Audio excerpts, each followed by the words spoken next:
পিতৃদোষ। অনেকেই হয়তো এই দোষকে গুরুত্ব দেয় না।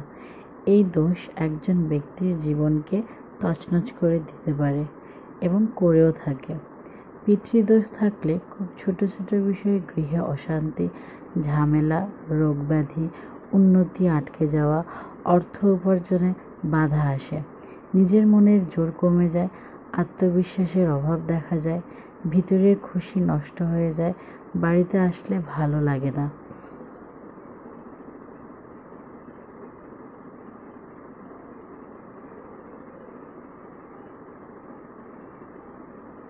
এই দোষে মূলত রবি খুব পীড়িত বা দুর্বল হয়ে পড়ে। শনি এবং রাহু ব্যক্তির জীবনে খারাপ ফল দেয়। গুরুজন ও মহিলাদের এটি প্রতিকার। খুব সম্মান করতে হবে, প্রতিদিন সকালে ঘুম থেকে উঠতে হবে এবং সূর্য প্রণাম ও সূর্যার্ঘ্য দিতে হবে। সবশেষে নিজেকে যতটা পারবেন সংযত রাখবেন। নমস্কার।